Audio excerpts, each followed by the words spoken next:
Welcome. Thank you. I. got Yes, sir. gotta put your hands Ay, up ay, and ay, say it. ay, Aye, aye, ay. aye, aye, aye. Either you gave up or you're just excited. Well, No, welcome to the I. podcast. I. Great name. We want to have fun with it, right, Lucky? We just want to have fun with it and present it in silly ways. Exactly. You want to have fun with it because at the end of the day, we're all human. We get enough of the hot items or the delivery dates and the mundane work, and other than that, we try to have a good time. At the end, we all can enjoy a dialogue, and we welcome you today, Sravan. Thank you for joining. We have the Oh, thank you, CEO Lucky. of Divergence Thank and you. also writer of Hackers and Heroes, which I'm interested in because I didn't know you were writing the book, and it was released while I teach there at the school and was interested in wanting to know more about it. So if you could just let us know more about how that came about. Yeah, we released this on Veterans Day last year, November 11th, I think, of 2021, and it was a 1 year in making. We started in 2020, whole writing of that process, the book. I think it was mostly from the process of, hey, we are um, changing the world. We are providing new ways of getting modern day emerging tech education to folks out there. And we are teaching non traditional learners, non traditional ways. Those that are come out of school, those that are coming out of military, those that have Hmm. non STEM degrees. And he said, if anybody and everybody is able to get out of our programs successfully, I think we should let more people know about it. So it turned out it took us a little bit of time. Now we did not have catchy title, Hackers and Heroes, and then we needed to come out with a nice little picture cover. And cover took the most time, by the way, more than writing a book. The cover took Hmm. the most time because we had to say we are a modern day school, and somehow we had to marry hackers, heroes, and artificial intelligence. So if you look at it, right, there is that person coming out, and digital Right. transformation kind of Hmm. makes you feel it is a modern day school, it's a modern day So book, you're and it emerging. comes out, right? So how do you capture all of that? Yes, yes, and the person is emerging out of that transformation. It's a Wow. new body, new person. So I think it was fun writing a book, but it was more fun actually creating a cover for the Hmm. for the, for So the if you don't mind me asking, how many iterations of cover did you go through to get to this one? I think the All right. at least three. I think three. What happened was what we said, hackers and heroes ampersand. It turns out that the book publishers don't like the cryptic ampersands and stuff. They needed to put the whole word out uh, and then we had to come up with our brand colors. So Divergence brand colors are those color blues, Hmm. and then we had to go get licensed the image from, I believe it was from Shutterstock. We had to license it, and then the part about putting a book together is also, what is Right. the margin size on how much space you want to leave, the gutter, where do you want to put your page number, and I think these small details was at least Hmm. 3 months. So writing a book was as fast as it was. Doing a cover page, the gutter size, print, the font, It's that always the took us small another three details, months. right? That kind of that make everything a finishing product or finish the product. Right, that's the part, right? If you want to, and by the way, even more interesting. Is do you want a glossy cover Mm, or do you want a matte cover? Why Oh glossy? If yeah. you do a matte, if you got right. fingerprints on it, right? So there was a question around what kind of a cover do you want, and then they said, do you want a pure white or you want kind of that yellow tinge, right? Oh So yeah. if it's bright white inside versus that yellow tinge, it makes you feel you have a book Right. that wants Right. to be read, right? Yeah. And if you want to colored pictures in it, it adds more. So the small details all add up, and into creating this in book, and its final product is. I wish I had written 100 more pages. Hmm.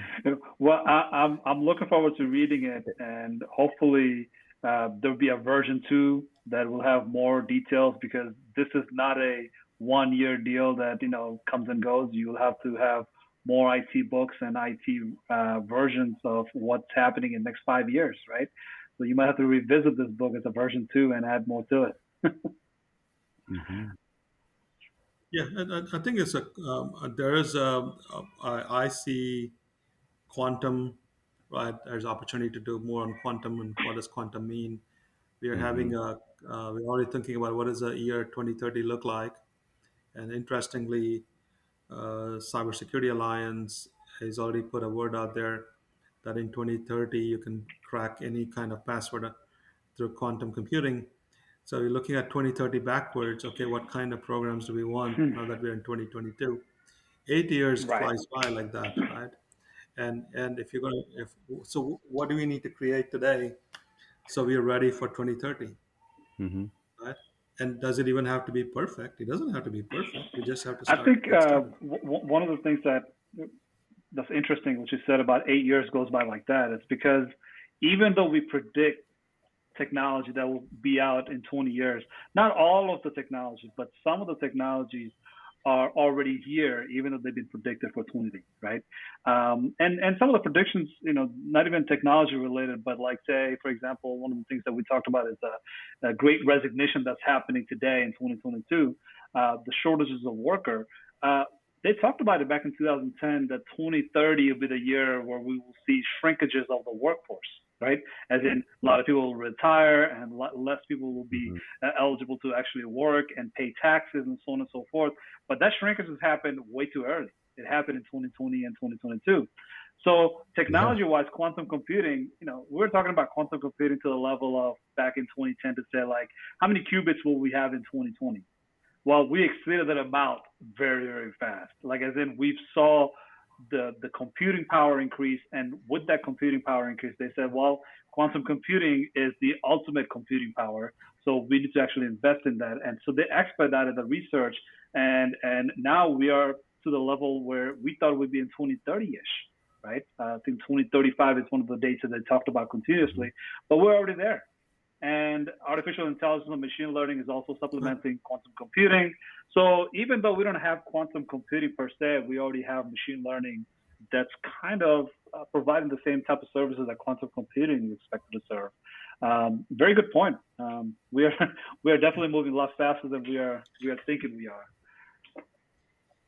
Yeah, yeah, interesting you say that, right? I think Bill Gates said this. We underestimate what technology, we overestimate what technology can do for you in short term, right? We kind of think world is going to change because of this technology. We overestimate what a technology can do in short term, or we underestimate what technology does in long term, right? So what does Hmm. that mean? So we give up on a technology that we're kind of betting on today, but 10 years from now, quantum computing is going to be mainstream, right? Hmm. So today we feel great about quantum. Everybody talks about quantum, quantum, quantum is going to break crypto this and crypto that and cipher this and cipher that. But 10 years from now is when it becomes mainstream. There's going to be new kind of applications built on quantum computing. It's no more binary ones and zeros. Lucky Sorry, loves ones and Lucky. zeros, but it's no more ones and zeros anymore, right? Uh, we're going to have the idea of new programming languages with new Hmm. programming outcomes. And what is a new programming language that's going to build on top of quantum computing look like? There's also Q Sharp and other stuff from Microsoft Research that have come out. There are programming languages out there you can kind of play and simulate scenarios and simulations. So it's already out there, but it's not mainstream yet. Right? Wow. When it becomes mainstream, which is a matter of a few years, it's going to create a wonderful new kinds of applications for us. We're already talking about Web 3.0. Not no more Web 2.0. We're talking about Web 3.0. We're talking about blockchain. We're talking about how do all these kind of come together to create a new world. Yes, there is a concern out there, future of work. What does it mean? But the work is going to change, right? People have to get reskilled. Hmm. People are going to find new kinds of work. And I'm going to give you an example. We have we all talk about self-driving cars, and I did not know there is a service that is has maintaining a fleet of self-driving cars. And why do you need monitoring of self-driving cars? There's a company out there watching these self-driving cars going around. So if they ever get into trouble, these cars will get into trouble, right? Somebody has to take control, right? Somebody has to watch them. So they are putting a service around self-driving cars. Hmm. Right? When did that happen? Right? So now we have all these kind of new kind of jobs coming out, which is a wonderful place to be in. It is going to replace some jobs, no doubt about it, right? But if you look at the last 30, 40 years, we've gotten more productive. We've gotten very productive thanks to technology. We are doing uh, in physical work, maybe less physical work, right? But we are more productive. We have more time to give to our families, and so our number of hours we're going to work probably going to go down, but productivity is going to be high because of technology. You get to spend more time with families and others. You're going to Yeah, pick retrain. your family very wisely because you will have to spend more time with them from now on. Yes, that's true. That's Yeah. true. That's true. No pressure. No pressure. Yeah, I mean, you've heard a lot in past years about different corporations or companies developing their own quantum computing systems. And, the big thing now is you have nation states having their own versions of quantum computing, or their different type of architectures. And at the end, that everyone's going to have kind of everyone's going to have different standards, and eventually they're all going to marry up. And it's good to hear that Microsoft is really, again, leading the way, and other people are actually working on the development of the language. But the other part that I worry about, because I'm a ones and zeros guy, is cryptography. How AI will be used in the future to crack in quantum computing cryptography that we have now. It seems like it just be simple. Like it's just going to be, it depends on which nation state decides to hack, what blockchain. And at that point, it's going to be exposed for what it is now. And how long does it take before? Because I know like different technologies or blockchains are preparing with quantum computing, but not everyone's really planning that far ahead. But those are definitely concerns, for me moving in the future, is how that's going to pan out. What nation states really going to use their quantum computing? Because in my relative understanding and what I've gained in knowledge is that anytime you have a nation state, not to get political, they never use the technology for what it should be used for, to help others. It's always used to be weaponized.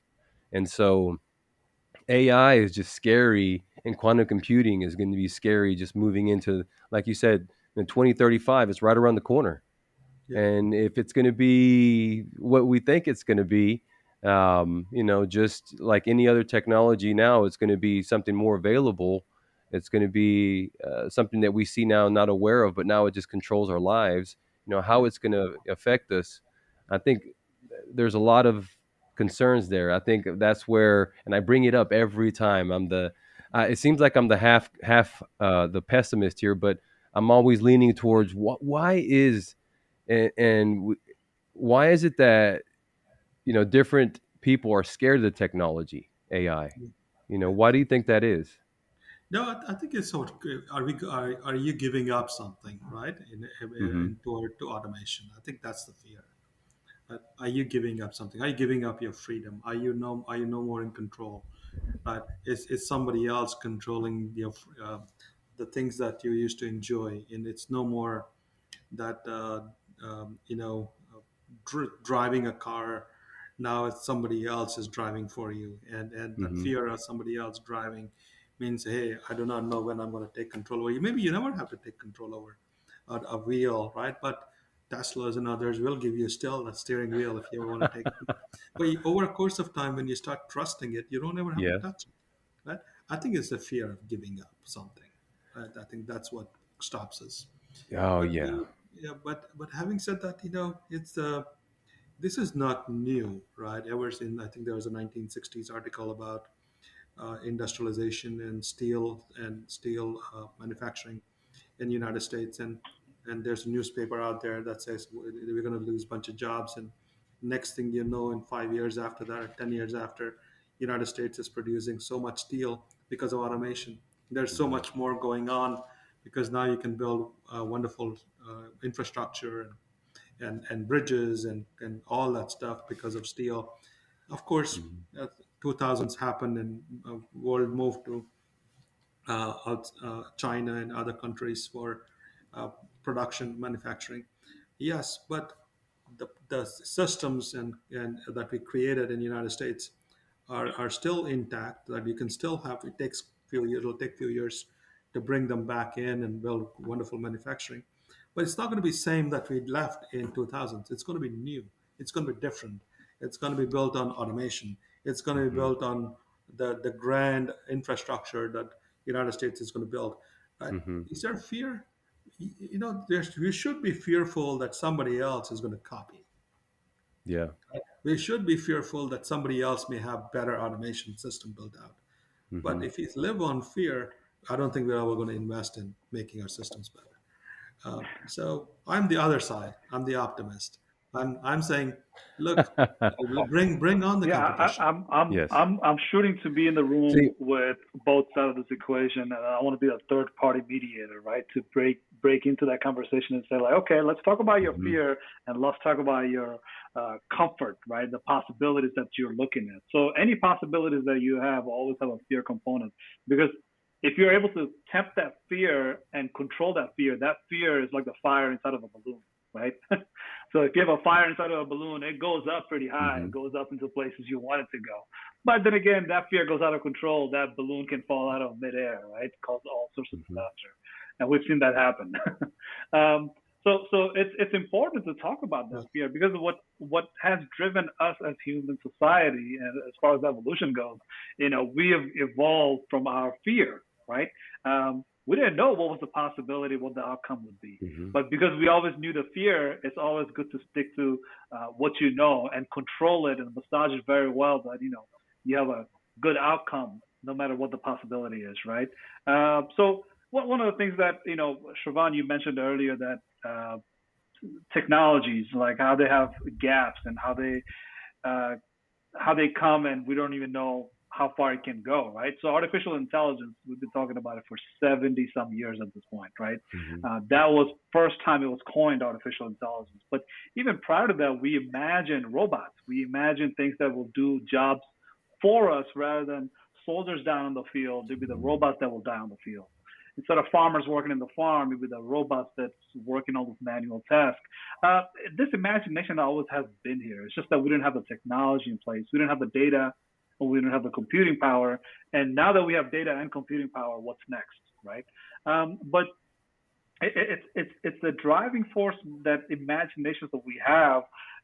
If we are able to say, look, we already have data, we already have computing power. Now what, right? If everybody doesn't get into it, right? So it's a matter of, yes, I have a fear, I'll have a reservation behind it.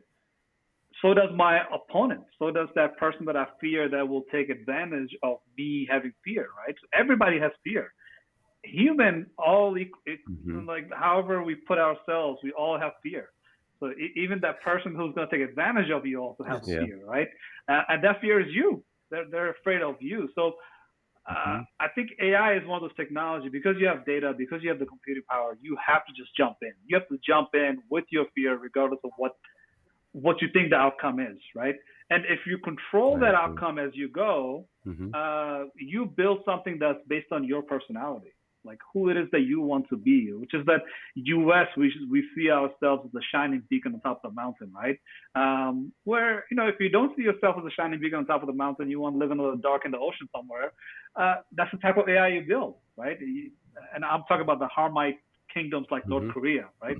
They just want to keep uh, holding people hostage so they can earn incomes for themselves. They can build AI just for that purpose, right? Those are the type of AIs that we have to be very careful of, Mhm. because they're able to take cryptocurrencies, $650 million at a time, using artificial intelligence or human intelligence, right? No matter what kind of capabilities they're building, if you're not building your Mhm. capability to protect yourself on top of that mountain, you know, it's a matter of what Yeah, level of engagement do you want to have, but you must have that engagement, and that's what it comes down right. My fear is not AI. Let me tell you, my fear is how the world is getting redrawn, right? If you think Hmm. about the geographies are getting redrawn, whether the war in Ukraine and Russia, so you're getting the the boundaries are being redrawn, and they used to say bipolar world. Now we are talking about multipolar world. It's no more two superpowers. There's kind of talking about multiple powers here, and we're talking about, is the internet still the same?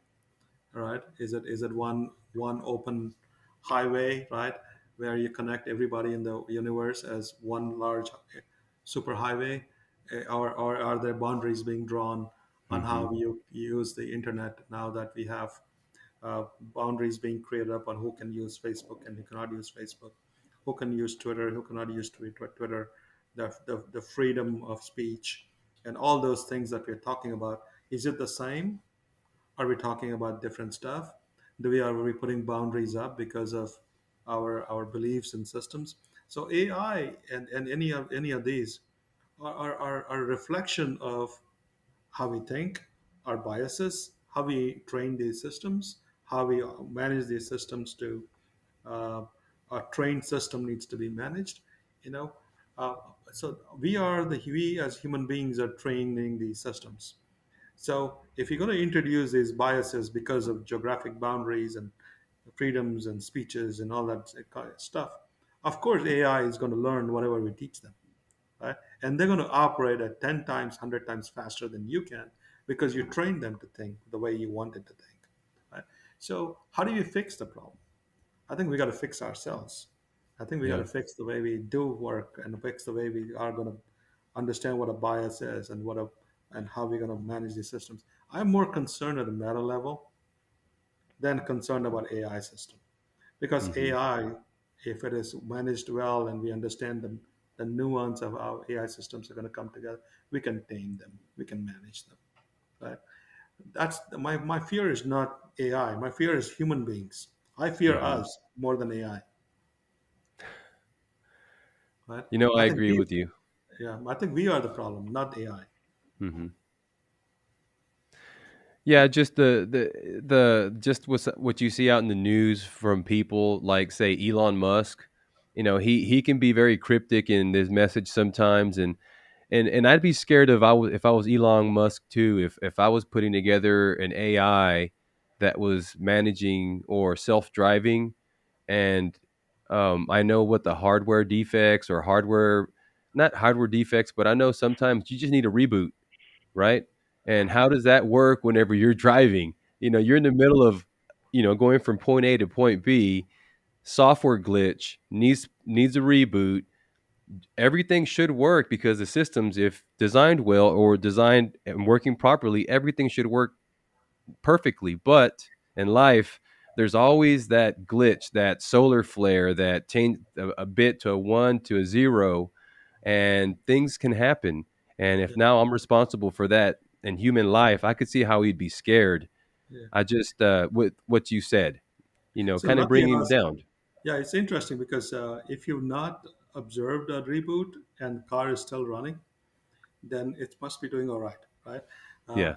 I don't know if you've seen this, right? When I worked in Microsoft Windows Server, IIS Hmm. 5.0, 6.0 on Windows Server, they used to say and there was a configuration in IIS that said if the memory reaches 10% of whatever is available, within that 10% threshold, Yeah. reboot it, recycle it, because if you're going to consume all of it, your system may not come back up. So they had this Hmm. threshold that said as soon as you get to 90% of memory, recycle it, so you almost start from scratch, right? So I think if Elon Musk has put some kind of a threshold in there Threshold. Yeah.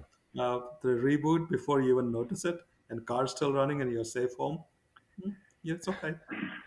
Yeah. No, I agree because I mean a lot of the systems that he's designed are for space, and I know this. I don't know a lot, but I do know that a lot of the systems that travel in space have to be redundant systems, and they have Sure. multi-check systems. Right. and they all support each other like a much like a load balancing or Yeah. a high availability type of Right. system in Right. space. I think there's some to self-healing systems, right? I know it's Hmm. basic evolution, biological Hmm. uh, nuances coming into software, software-driven networks, and all those. How do you repair yourself? How do you heal yourself? And it's interesting how we are learning from other things to put them into computation. Hmm. So this is why I'm more hopeful than ever that we have learned over the last 60 years how to build redundant, better managing, self-healing systems Yeah, that will be I all think right. the Will be word that all I like the best is the risk management, right? Everything right. comes with a risk, and how do you manage it? So if you're risk adverse, of course you're going to approach it in one way, but you still approach it, right? To going back to the earlier sentiment, you still have to build an AI. Hmm. You just don't have enough software to Right. compute and compute and compute all the data that is exponentially growing on a daily basis. You just don't have enough coding and programming to Right. run this with. You don't have enough hardware, matter of fact, right? Speaking of hardware, the shortage of chips is first thing that comes to mind in 2020, 2021, right? But over time, you don't even have enough hardware to process all the data. So the data that is gone, the data is just no longer available. It's loss of all sorts of information that we could have for the future, right? So how do you store it, right? By the time you store it, how do you keep it stored in a place that doesn't take up all the bandwidth for your hardware? Because you also have limited amount of hardware that you can store the data in. Data is a physical, actual property, right? Where do you store them? So the concerns that we have is growing over time, and again, I'm an AI cheerleader, right? AI is a solution for that, right? AI is a solution because that is that boring part of Yeah. data that AI is very capable of processing faster data, looking into the data and saying, okay, scrap this data because that's not what we need. As long as we have the meta of that data, we Yeah. can survive without having the actual data stored in a physical location, right? So these kind of you're just You taking on that reconstruct it. matter of that total data set and saying like, yeah, scratch that data set, let it go, right? So these sort of AI solutions are the real life solutions that we have to look at, even if we don't look at those shiny examples of robots or AI that is just super cool or AI that just super driving and AI that saves human Yeah. lives, right? I think I just want to go back to what I always say about AI is that if it's repeatable, redundant, and dangerous, look into it, Hmm. right? If it's repeatable, redundant, dangerous, look into it. Because if you look into the dangerous stuff, you will need a sophisticated AI. But if you need a redundant topic that you need to cover, you need to have an AI that's actually a good use case to have today. Redundant, right? Redundancy of like, why do we keep collecting this data? Why don't we teach AI how to collect this data so AI can collect the data in a way that is stored properly? The data that stays in rest is not a waste of space, right? Hmm. And data, when it goes into motion, data that's in motion is actually providing you with the actual insight that you need based on the data that AI has already seen but deleted already, right? So those are the kind of things that we want to invest AI Yeah. for, right? Because those are the kind of AIs that will come into play in changing our society, right? How much we work, if we were working less and less and we were able to see more of our family, we will change eventually, right? That mention that you made earlier, Sravan, about we are afraid of ourselves. If we are seeing more time with our Yeah. families and with ourselves in front of a mirror all the time, we change. We get to do more self-reflection. We have time to do lazy things. And, actually, I don't want to call that a future technology. We've already done that for hundreds of thousands of years. Where we actually, as human beings, the person that I'm talking about right now, that self-reflective, lazy person, because history now is talking about the fact that we didn't actually work 12 hours a day. We worked a very short amount of time if you're a farmer, because No, you farmed and the rest of the day you gossiped and you chatted your days away. Unless you're a soldier, maybe in stationed somewhere in duty, right. having a duty that is like relevant that you work 14 hours a day. But we didn't actually have a long stretch of work days. We actually had a short stretch of work days because our workforce used to be different 1,400 years ago than it is today. But point is, we want to get to that point where Right. we have these free time and not concerned with chasing after data and Mhm. collecting them or putting them to use in a certain ways that allows us that freedom to say, spend more time with your family, spend more time taking care of yourself as a human, because you are a very highly valuable machine that you have to take care of yourself. And if you don't, you degrade faster, and you have all sorts of health issues that AI don't have to worry about. So just put that out there, because I am very AI not skeptical, but cheerleader for AI in any case. But these are the use cases that I always think about. You Mhm. know. Yeah, yeah, right. I'm a eternal optimist. I love technology. I've lived in technology all my life. I always say the positives in technology. I think uh, the operational uses of AI. If you start thinking about how can I make my day better and how can I make my life better, Mhm. and use AI to let AI do the work on your behalf, delegate the task, let it do the work, then you get more productivity out of your life, right? And you can do more stuff. That's how I think. And if everything, we were working on, call it Amazon Alexa, Google Echo, or Mhm. Microsoft Cortana, like natural language understanding, all these things that have come about in the last few years, in which we now kind of take it for granted. They would be, and you look at it now, and they do better and better and better. I can actually talk to Alexa here, and it's going to start. I have almost as a receptionist right next to my desk, and so take a note, take a note there. It's awesome, right? Yeah. And it's because I forget, right? And but I'm also trying to store stuff That's that I right. don't need to That's store right. in my head anymore, Mhm. and I can rely and trust that it's going to do its job. But anyway, the point is, uh, law of unintended consequences, right? What does that mean? It means that we are creating technology for a specific purpose now, but the unintended consequences are you don't really know how it's going to get consumed 10 years from now, right? Mhm. We created an iPhone, you created an app. We did not know there was going to be an app marketplace. We did not know app marketplace is going to have in-app purchases, and you're going to make in-app purchases through crypto, and you're going to have these crypto managed through blockchain. All of these did not come when Apple decided they were going to do iPhone and apps in 15, 20 years back. Mhm. But look at what we created, right? 20 years later, we got some awesome stuff going on. Yes, now is there laws and regulations and issues with freedoms and liberties and prying over yes, we'll fix those too.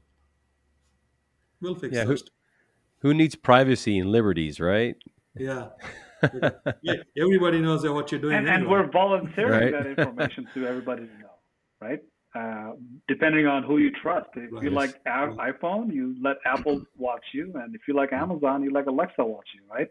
But I think that assistant Correct. that you mentioned earlier, in the future, we might not even buy the phones anymore or the apps. We just buy Siri and Alexa as a service and pay monthly fees to Alexa and Siri, because they Mhm. know more about us for the last 20 years than we do about ourselves. And I mean that as in the fact that, instead like the 2030 comes around, it knows Mhm. your age, it knows your preference for the last 15 years, it knows your ability to communicate, what level of communication you'd like. Like I said, pick your family carefully. If you don't have a good family, you might end up spending your time with Alexa, you know. Now we are having fun. We are having fun at this conversation, right, Asif and Lucky? I'll tell you this. When I was reading a news article on CNN that said it's a service being provided. I don't know if it's being provided by U.S. or U.K., but that said, hey, what kind of a cleanup service or what kind of service do you want, social media service do you want after you die? Right? And so, Wow. what kind of service is that? So, do you want to keep your life alive, keep it alive even after you're dead? So, the discussion was, what happens to your Twitter handle? What happens to your Facebook handle? What happens to all these handles after you're gone? Right? Mhm. Can you keep it alive artificially? Right? Basically, keep a bot or an agent work on your behalf, taking care of that handle forever. So it takes a life of its own after you're dead. But then it comes up with all these kind of life issues, right? Issues about privacy and what if it Hmm. goes bonkers, this bot and starts to do stuff on your behalf that nobody was expecting. But you're gone Hack the anyway. bot. Why does it? Yeah. Yeah, why does it matter? You're already gone, right? But this, and then it goes on to say, let's say it's Asif's birthday and this and I'm gone and I send a happy birthday to Asif. I said, huh, Right. Shravan saying happy birthday, and the bot message is going to be, I wish I was there. Right. Right. Happy Right. birthday. Oh, Yeah. Yeah. yeah. Right? So it is. People are coming thinking about what does a life of you look like after you're gone in the world of social networks. When did that become a service? Wow. I never thought of that. I've have old friends that I've known from the industry, from working at Microsoft and even McAfee that have passed, and I can still see their LinkedIn profile, and I can still see their picture, like, hey, and they've passed since, and I thought about it slightly, it's like somebody needs to take that down, right? But who really handles that, so that's something I've never thought about. Yeah, that's a service. We could get into market tomorrow. well, Wow. well, well, if you Tomorrow, have let's a get it. if you talk about social media Yeah. right now, well, that's part of our life, and then the rest of it goes into the blockchain. Like as in your birth certificate, all the Hmm. way your death certificate, and your death certificate is where your blockchain ends. Between that, you have your college degrees, your wedding certificates, your coffee that you had at Starbucks at that time and that place, right? All of this goes into the blockchain. So you have a full Yeah. record of your deeds and your mortgage Yeah. all into the blockchain, right? That's that one of those United Nations SDGs for 2030, right? They're looking to have goals on meeting blockchain requirements on these levels. Because what we okay, look, I get the social media thing. I get that the need for us to afford that subscription, right? But these are like basic supports Yeah. that some people need overseas in countries where they don't even have those infrastructure to record a paper that says this is where we hold your birth certificate to identify you as a citizen of this country. Let's just call it a country X, right? If a country Hmm. X has to build an infrastructure where they hold all the birth certificate, deeds, and mortgage, and all the birth certificate and marriage certificates, and so on and so forth, we have those institutions in this country, somewhere within the city and somewhere on the zip codes.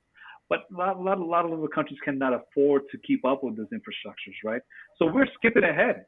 We're skipping ahead because what we do as a major industrial country, which has all this resource and wealth, what we create benefits the rest of the 7 billion population, right? So what we create in blockchain, what we create on social media, yes, we have a different take on it, but for somebody overseas that doesn't have those infrastructure, doesn't have this capability, they will look at it differently. And I think, and I'm assuming here is that uh, our privacy that we take so seriously, and I mean, we should. Privacy is a very near dear to our heart. We should always close guard it, but it matters from society to society. So how other people see blockchain and how they see record and keeping tabs on things differently than we do. But for us to create it is to create it for them actually, so they can use it and they can decide for themselves and benefit from it. Which I think it gives us that lead and the edge in innovation that other people cannot, do for themselves. Right? No, you're absolutely right. I think if you talk about Africa, they skipped the entire That's generation right. of phones, right? Phones. They did not have to go through landlines. They Yeah. went directly to wireless technology. And and Hmm. and and if you ask somebody from South Africa how their hospital systems are, they'll say their hospitals look great, modern than United States hospitals. They look newer and more Hmm. equipped with technology Yeah. than probably in the United States because we have to carry our recycle. We got to refresh our technologies. We got to catch up to. But those that have started from scratch, from ground zero, they get to start from. They get to think new. They That's don't have to right. worry about old school stuff, Yeah. right? Yeah. Right. They get They to skip the absolutely right. technology.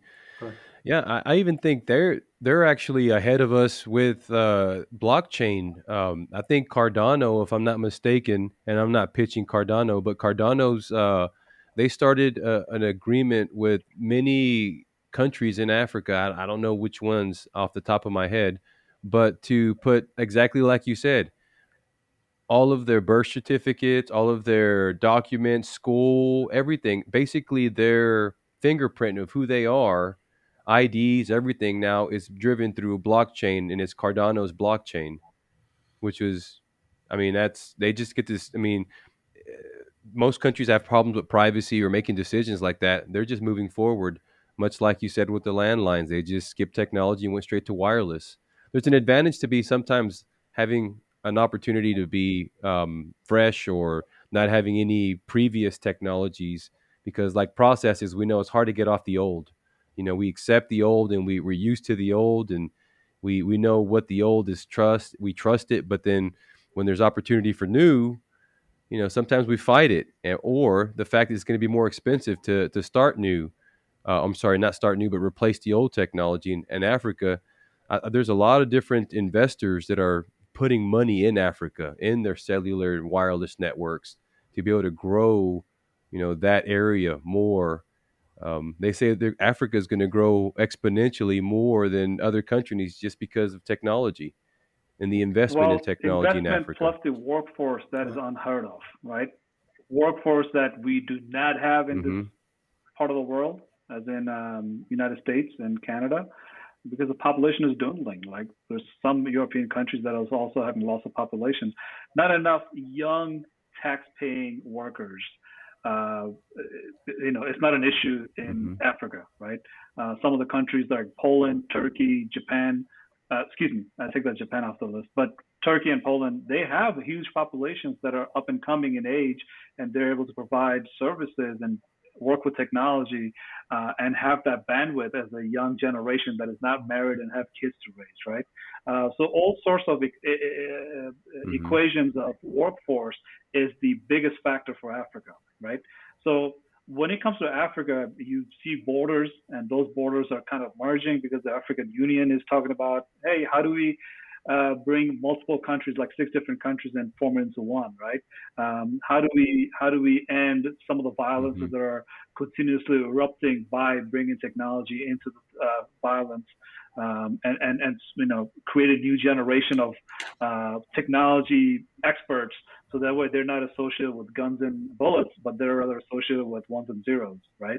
Hmm. Um, these are the possibilities we're seeing, and for Hmm. us, we don't have to worry about a challenge here. We don't have to worry about a threat. What we do have to worry about is the fact that they leave us behind, right? So if we're not keeping up with them in par, which is that Hmm. artificial intelligence, which is that heavy investment into blockchain, and saying what data do we already have? How do we do better data points and data acquisition? Structure them very well, and we can use that, right? Yeah. So instead of them doing it for themselves, um, solely alone, we can partner with them and provide that borderless type of service, right? I think Facebook is investing into African countries way more than I Hmm. think of any other country at this point, because they know that the user base for Africa will be Facebook's future, right?